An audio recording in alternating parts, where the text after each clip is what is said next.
आज मैं इस बात को कह सकता हूं कि डायरेक्ट सेलिंग को जो रिकॉग्निशन मिलनी चाहिए थी वो अब धीरे धीरे माननीय प्रधानमंत्री नरेंद्र मोदी जी के आग्रह के बाद अब वो मिलनी शुरू हो गई है।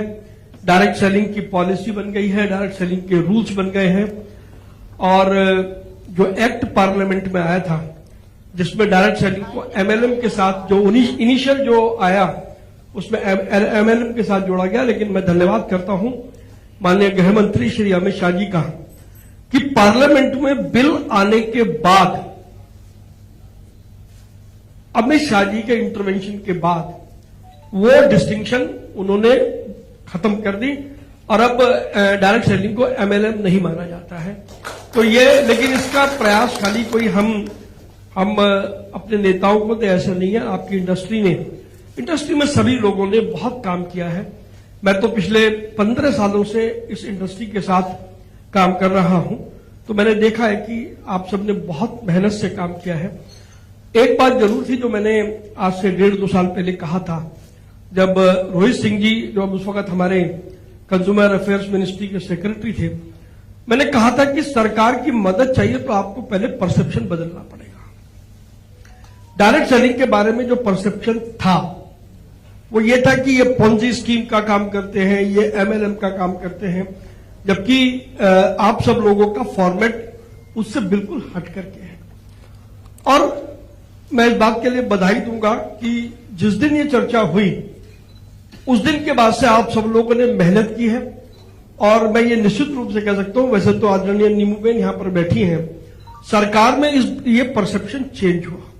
अगर ये परसेप्शन चेंज ना होता तो पार्लियामेंट में प्रस्तावित किए हुए बिल के अंदर फिर परिवर्तन अक्सर ऐसा होता नहीं है कि जो बिल पार्लियामेंट में आ जाए तो फिर उसमें चेंज नहीं होता, उसमें अमेंडमेंट नहीं होता।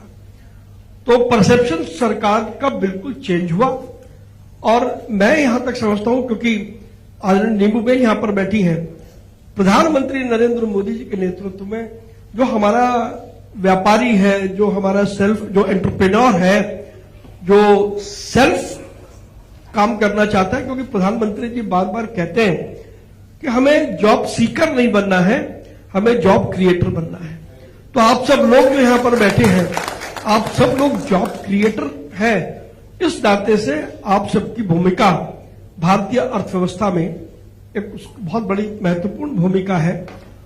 कंसल्टेशन लगातार सरकार करती आई है और ये बड़ा चेंज, सुरेंद्र वंश जी यहां बैठे हैं, राजीव गुप्ता जी यहां बैठे हैं, 2014 से पहले कंसल्टेशन नहीं होती थी, लेकिन 2014 से जब से नरेंद्र मोदी जी की सरकार आई है कंसल्टेशन के दौर हुए हैं।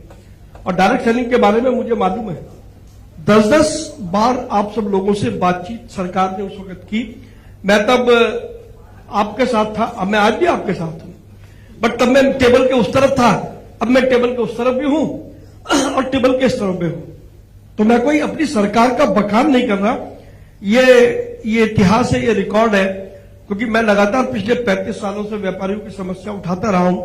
मैंने देखा है कि 2014 से पहले कंसल्टेशन होती नहीं थी और मंत्री से समय मांगो तो समय नहीं मिलता था, लेकिन 2014 के बाद व्यापारियों के साथ लगातार कंसल्टेशन हुई है। एक एक विषय पर सरकार ने दिल खोल करके कंसल्टेशन की है और अगर वो ना किया होता तो डायरेक्ट सेलिंग के रूल्स नहीं आते। तो अभी जो बाकी थोड़ा बहुत काम बचा है, मैं आपसे यह आग्रह करूंगा, हम सब लोग तो आपके पूरी इंडस्ट्री के साथ में ही है, कि फॉर्मेट आप बना लें कि आपको अब बाकी क्या बच गया। आपका काफी कुछ बचा है, लेकिन क्या बच गया और उसको पाने का रोड मैप क्या है। जब तक हम ये नहीं बनाएंगे तो हम हवा में लाठी घुमाते रहेंगे, हाथ में कुछ आना जाना नहीं है। तो मैं निश्चित रूप से आपको ये कह सकता हूं कि इसको करने के लिए आप सब लोग सक्षम हैं। आप कोई भी रोड मैप बनाए, हम सब लोग आपके साथ पूरी मजबूती से पहले भी थे, आज भी हैं और कल भी रहने वाले हैं। Confederation of all India traders के सेक्रेटरी जनरल की हैसियत से मैं आपको ये भरोसा देता हूं कि जैसे कैट पहले आपके साथ खड़ा था, कैट आज भी खड़ा है, कैट कल भी खड़ा है।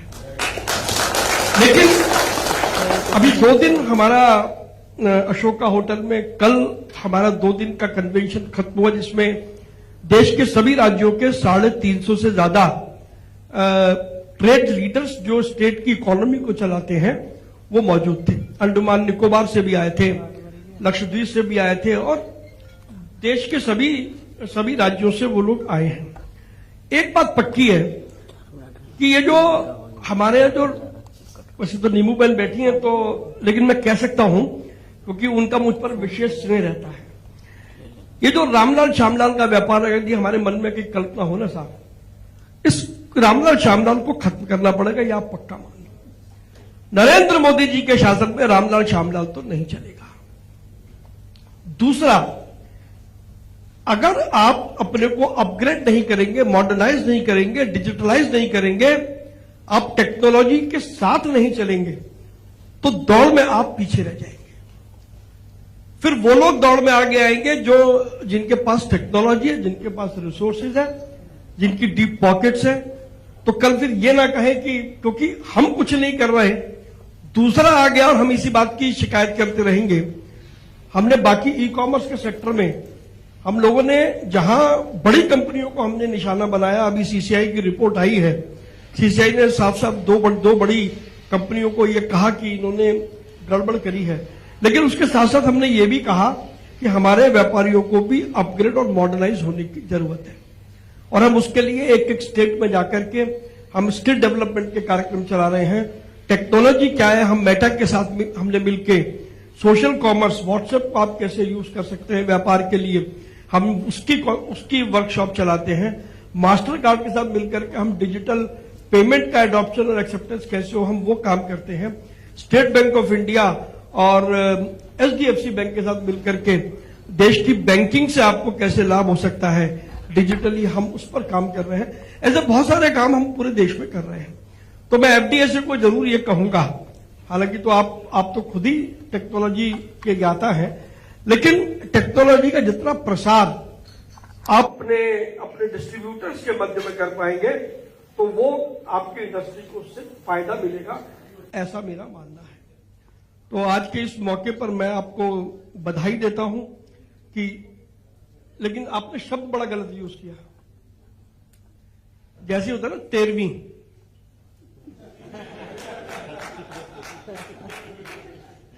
तो वो 13वीं सुन करके जरा मन को कष्ट होता है सुरेंद्र जी। हाँ, आप ये कह सकते हो। मतलब क्या है ना, वो जहां सुनते हैं 13वीं तो फिर वो थोड़ा सा दिमाग में जाता है। तो आपने 13 साल सफलता के पूरे किए। मैं रेड्डी साहब को बधाई देना चाहता हूं। रेड्डी साहब हैदराबाद में रह करके और सब चीजों को कंट्रोल करते हैं और सबसे अच्छी बात की हिंदी में बात कर सकते हैं। हमारी मुसीबत यह है कि हम अगर हैदराबाद की तो प्रॉब्लम नहीं है, लेकिन तमिलनाडु में जाए तो वहां तमिल हमको नहीं आती, अंग्रेजी उनको नहीं आती, तो हमें दुभाषा साथ रखना पड़ता है जब हम तमिलनाडु जाते हैं। लेकिन रेड्डी साहब का, किशोर जी का, वत्स जी का और राजीव जी का तो खैर सारा मामला है ही, और खासतौर पर जो हमारे एडवाइजर हैं, विशेष तौर पर हेम पांडे जी का मैं आभार मानता हूं। आज यदि डायरेक्ट सेलिंग को जो दिशा मिली है और उसकी दशा सुधरी है, उसमें हेम पांडे जी का बहुत बड़ा योगदान है। जब हेम पांडे जी सेक्रेटरी थे उस समय ये परिवर्तन का दौर शुरू हुआ था, मुझे अच्छी तरीके से याद है। हालांकि जब हम हेम पांडे जी को मिलने जाते तो ढंग से हमसे बात नहीं करते थे। वही सेक्रेटरी जो सरकार का होता है, लेकिन उसके बावजूद भी मित्रता हमारी वैसी रही। तो हेम पांडे जी का मैं विशेष रूप से, क्योंकि यहां हेम पांडे जी मौजूद है, तो इसलिए मैं उनका जरूर आभार मानूंगा कि हेम पांडे जी ने वो पहला जिसे कहते हैं ना फंडामेंटल स्टोन किसने रखा, तो हेम पांडे जी का। मेरे मित्र रमेश कैलासम थे यहाँ पर, कहां पर रमेश जी हैं? रमेश जी सबसे पीछे बैठे हैं। इस पूरे इस परसेप्शन को चेंज करने में हमारे रमेश कैलासम जी की भी बहुत बड़ी भूमिका है। तो सब लोग जिन्होंने इसके लिए काम किया, मैं उन सबको बहुत बहुत धन्यवाद देता हूं, बधाई देता हूं, और मैं उम्मीद करता हूं कि जो आपके बाकी के 25 साल पूरे होने में जो 12 वर्ष हैं, वो काम आप 6 साल में कर लो तो हम 6 साल बाद ही आपकी 25वीं मनाएंगे।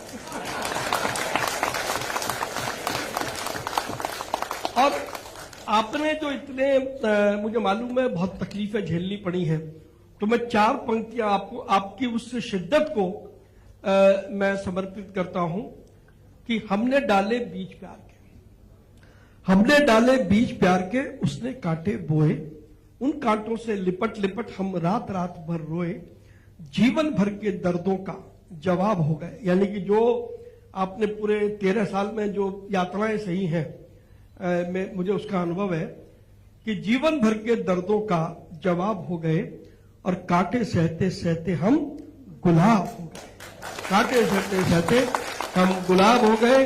मैं एक बार फिर आप सभी को बधाई देता हूं और बहुत विनम्रता से एक बार मैं फिर हमारी नेता, हमारी आदरणीय भारत सरकार में मंत्री नीमूबेन से क्षमा मांगता हूं कि मेरे को बहुत बुरा लग रहा है कि आप उससे पहले गए और आप मेरी वेट कर रही हैं, लेकिन आपकी इस उदारता है, उससे पता लगता है कि मोदी जी के मंत्रिमंडल में अगर मंत्री भी बन जाओ तो आदमी जमीन नहीं छोड़ता है। ये बात नीमूबेन ने उसको साबित किया है। तो मैं आपको बहुत प्रणाम करता हूं और आप सभी का बहुत बहुत धन्यवाद करता हूं। जय हिंद।